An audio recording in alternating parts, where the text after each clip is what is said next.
చేపల పులుసు తయారు చేసుకోవాలంటే ఫస్ట్ కారం వేసుకోవాలి.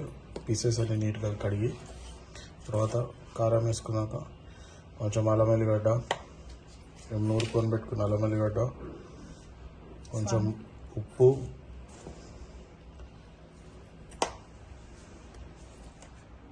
కొద్దిగా మంచి నూనె వేసుకోవాలి. ప్రతి ముక్కకి పట్టేటట్టు మంచిగా నీట్గా దాన్ని మ్యారినేట్ చేయాలి.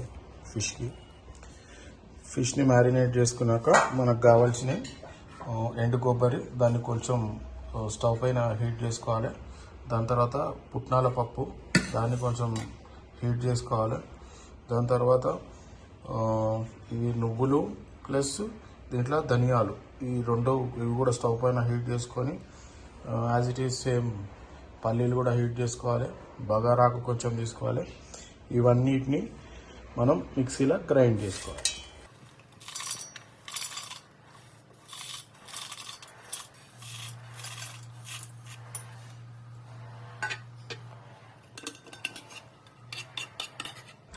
వీటితో పాటు నూనెలో వేయించుకున్న ఉల్లిగడ్డను కూడా మిక్సీ దాంట్లోకి వేసుకోవాలి.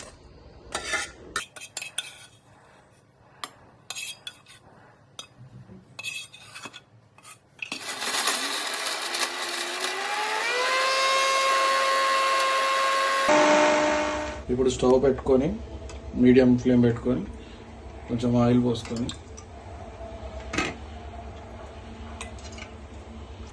నూనె కాగిన తర్వాత కొంచెం అప్పుడు ఉల్లిగడ్డ వేసుకోవాలి. ఇట్లా వేగుతున్న ఉల్లిగడ్డలలో మళ్ళీ అల్లం వెల్లిగడ్డ పేస్ట్ మళ్ళీ వేయాలి. అలా కొంచెం పసుపు వేసుకోవాలి. దీంట్లో మంచిగా వేగుతున్నప్పుడు ఇందాక గ్రైండ్ చేసిన పేస్ట్ ఉంటుంది కదా, ఆ పేస్ట్ మొత్తం వేసుకోవాలి.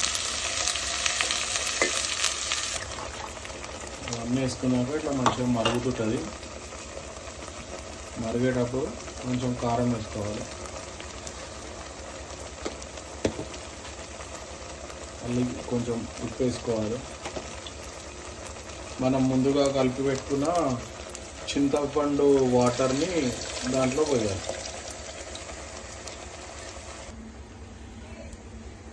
ఇట్లా మరుగుతున్నప్పుడు చాలామందికి తెలియదు ఏంటంటే దీంట్లో వేయాల్సింది ఒక చిన్న బెల్లం ముక్క. మీడియం ఫ్లేమ్లో మరుగుతున్నప్పుడు కొంచెం కొత్తిమీర, కొంచెం పుదీనా వేసుకోవాలి. ఒక 10 to 15 minutes మసాలా మొత్తం మంచిగా మరగాలి. అప్పుడే గ్రేవీ ఫామ్ అవుతుంది. ఆల్రెడీ గ్రేవీ ఫామ్ అయ్యింది, మరిగింది కాబట్టి దీంట్లో కొంచెం సాజీరా పొడి వేసుకోవాలి. ఇప్పుడు మరిగిన ఈ గ్రేవీలో మనం ఇందాక మ్యారినేట్ చేసి పెట్టుకున్న పీసెస్ ఉన్నాయి కదా, ఫిష్ పీసెస్, అవన్నీ ఒక్కొక్క పీసు మొత్తం వేసేసేయాలి.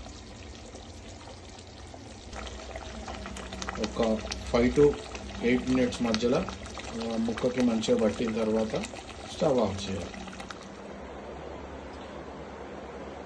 వేడి వేడి మన ఫిష్ కర్రీ రెడీ.